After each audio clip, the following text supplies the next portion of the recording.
Halo, ketemu lagi dengan saya Kristan di Kioskom Channel. Hari ini saya tidak melakukan unboxing atau review produk bro, tapi ingin menggosip dan membicarakan tentang marketplace di Indonesia. Nah, seperti itu bro, gimana nih? Ini sudah 1 mingguan lebih sejak TikTok Shop ditutup. TikTok Shop itu bener-bener buat ibu-ibu ya. Itu kayak tempat belanja baru selain di offline atau di marketplace. Kenapa? Karena mendapatkan experience baru dengan live, ngobrol, sepil langsung dilihatkan. Jadi ibu-ibu sambil mager, sambil nyuapin anak atau sambil ngapain itu lihat terus tiba-tiba check out dengan harga yang bisa dibilang sangat murah dibandingkan dengan marketplace.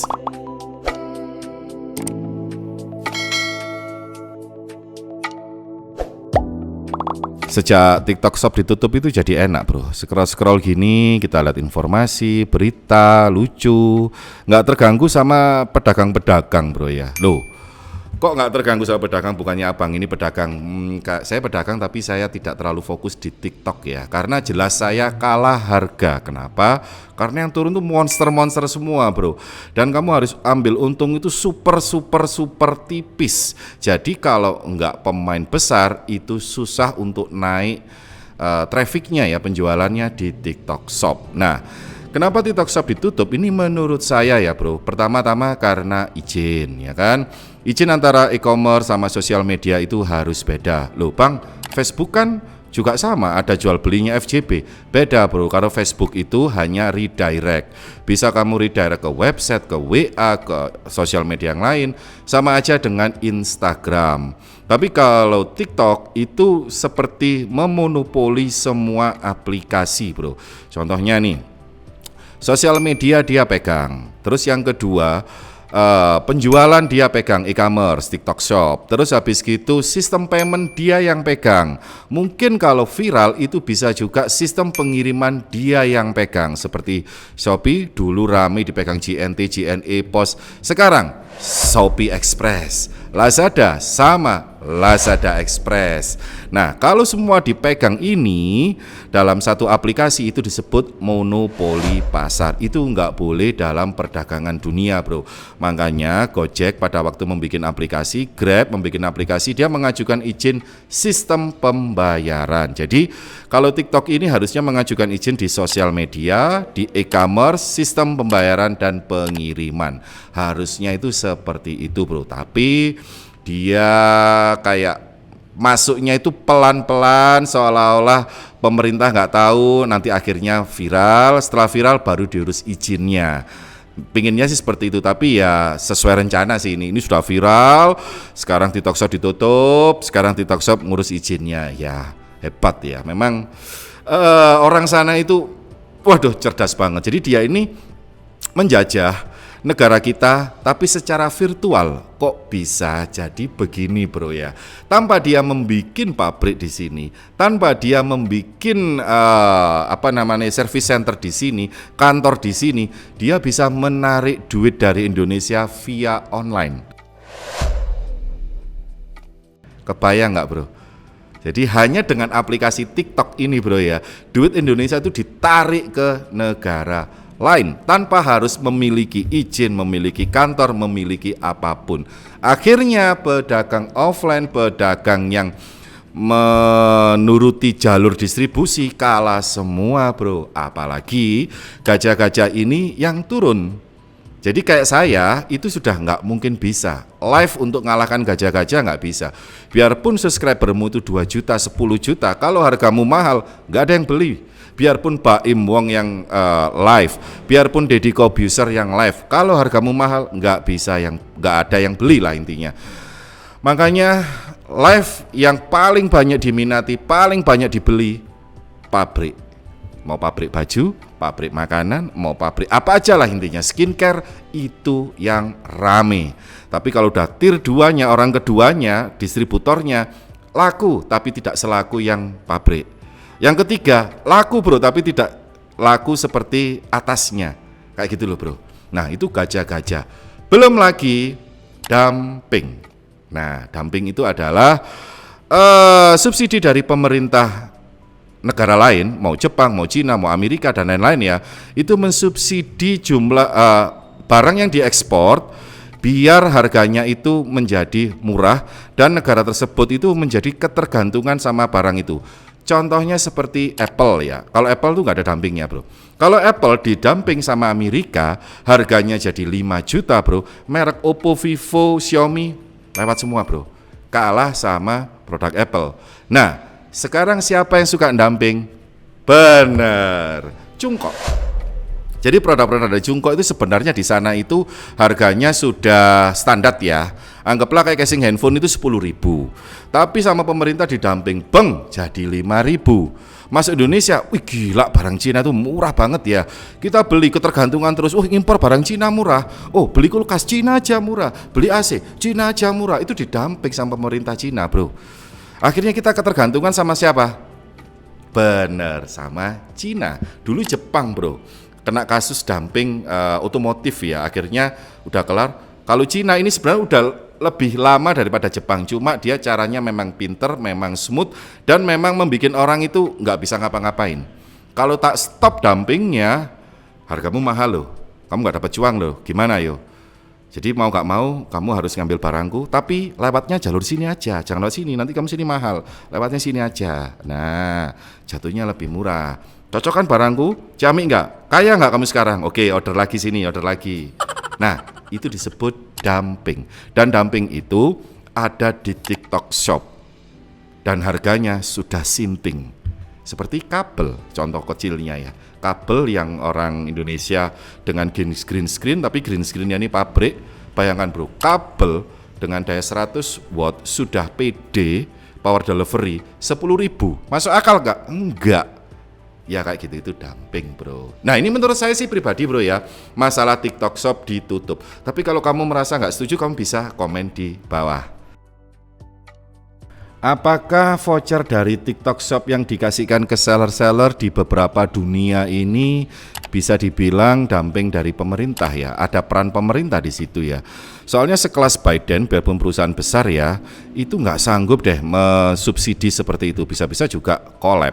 Loh bang, Tokopedia sama Shopee juga ada kok, kadang-kadang malah sampai 400, 1 juta, bahkan sampai 1,5 juta, beda bro.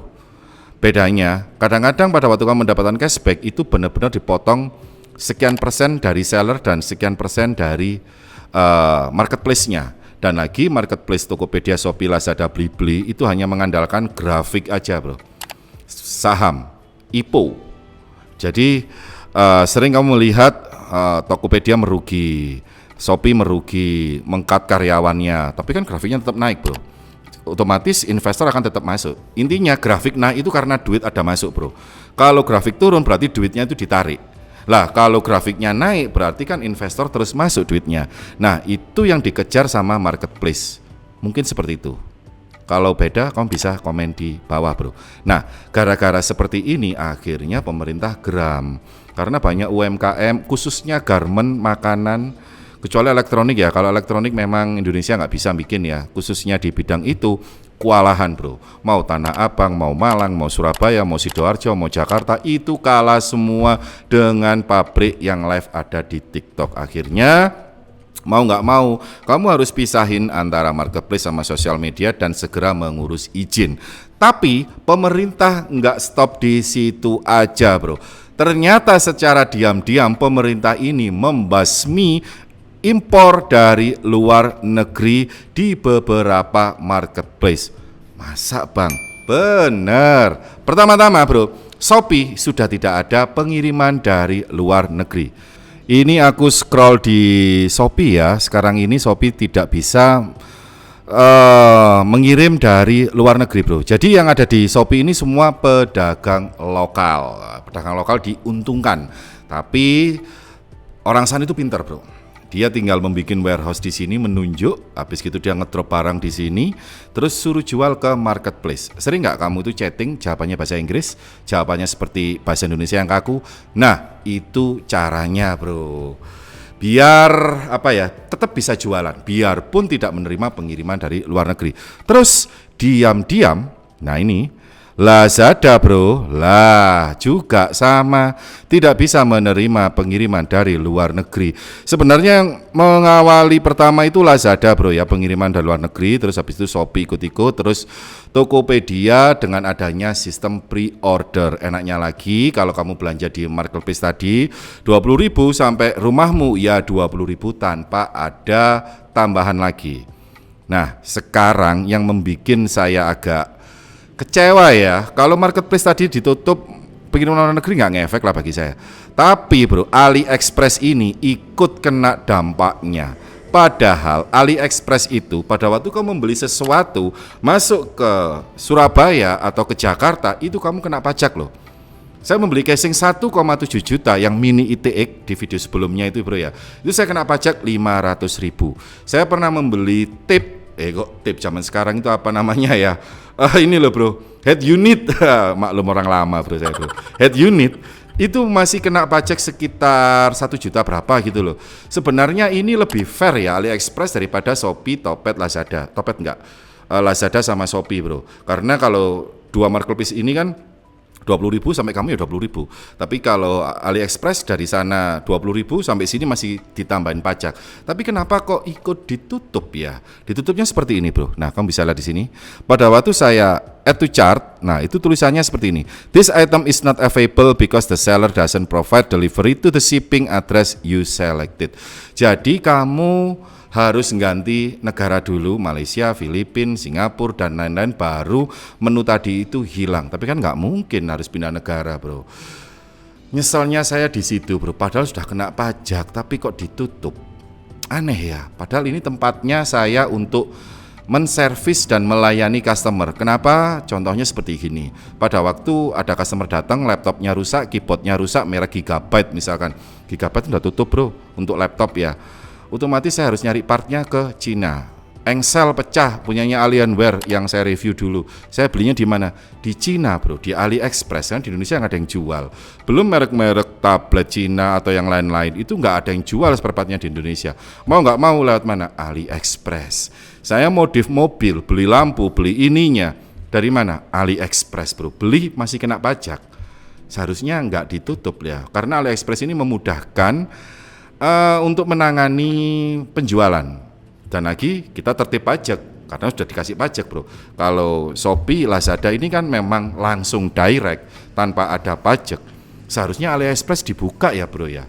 Menurut kamu gimana bro? Setuju apa enggak? Kalau setuju kamu bisa komen di bawah bro. Oke, terus saya punya trik sih bro, masih ada yang dibuka, yaitu Alibaba. Jadi AliExpress itu untuk retail, Alibaba itu untuk grosir.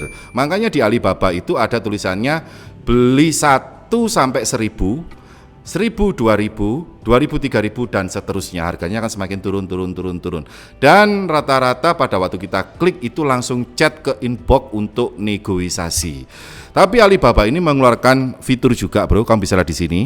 Nah, ini saya buka AC head unit untuk mobil ya, itu ada tulisannya start order. Nah ini bisa beli bijian, tapi nggak semua seller itu sudah ada menu start order. Kalau ada menu seperti ini, berarti kamu bisa beli langsung dari Cina di Alibaba.